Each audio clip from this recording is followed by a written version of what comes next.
Instead, he got a safe job as an accountant, and when I was 12 years old, he was let go from that safe job, and our family had to do whatever we could to survive.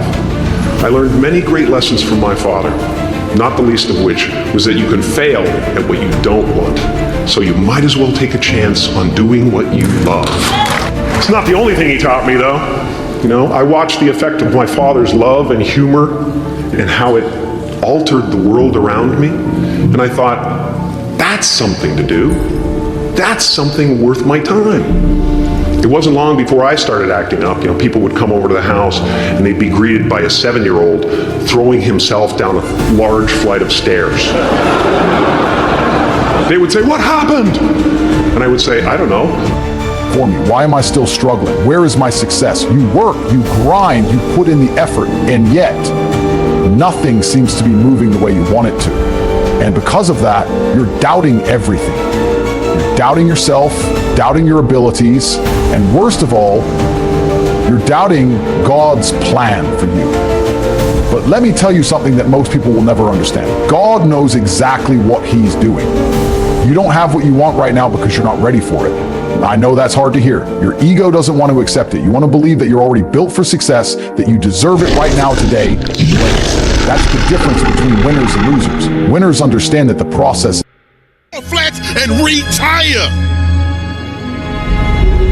Next level success is reserved for those that are willing to not start counting the reps until it starts hurting. Not start counting the shots made until their arms are dead tired. Not start counting the sprints until they're already breathing hard. I heard a wise man say, it hurts, but it works. I say when it hurts, then and only then will you start receiving the perks, the accolades, the attaboys, the attagirls, the great jobs, the alley-oop lobs, the celebration parties with the lobster and shish kebabs, the hoisting of the banners, the sizing for the rings, the smiles, the hugs, and all of the love and respect in between. See, some of you out there, you in the dark. And you know what I need you to do for me when you're in the dark, right? Turn the lights on when I'm talking to you, because I don't think you heard me. I said next level success is reserved for those that are willing to not start counting the reps until it starts hurting. Not start counting the shots made until their arms are dead tired. Not start counting the sprints until they're already breathing hard.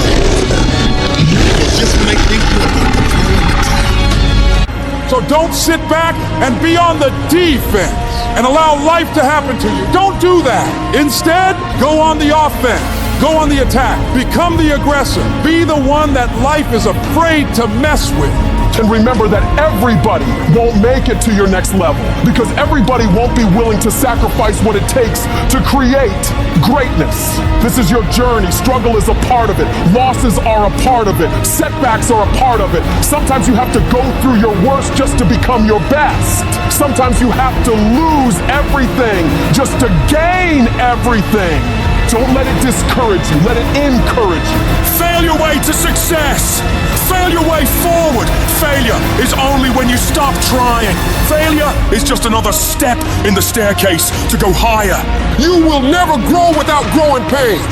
The valley might be ugly, but I promise you, the peak is beautiful, and it will all be worth it. So don't ever stop climbing, because the only way it works is if you work.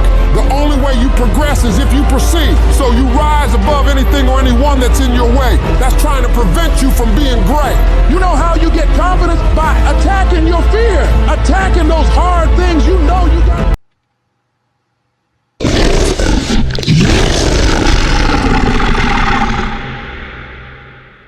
The man who walks into a room and commands respect without even speaking, you need to understand something very simple.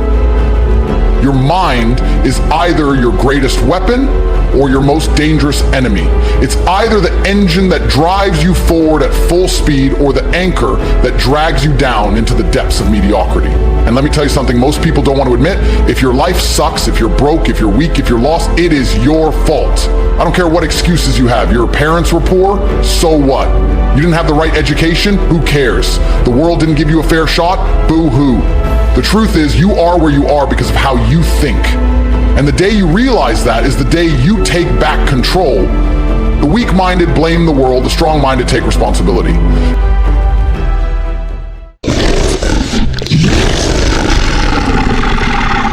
I owe always go the extra inch. And the quickest and easiest place to do it is the gym, because I can always grab one more weight, one more set. And here's what it does. It shifts your identity. The benefit of discipline in my eyes has always been that through discipline, I get things done. I do it in the morning before my day even starts. So I can still handle the priorities for the day, but I got my workout done. So long term, I look up in a year and I'm not out of shape and breathing hard when I go up in the stairs because I maintain that discipline on a daily basis. Most people go through life never discovering what their talents are. Most people never develop their talents.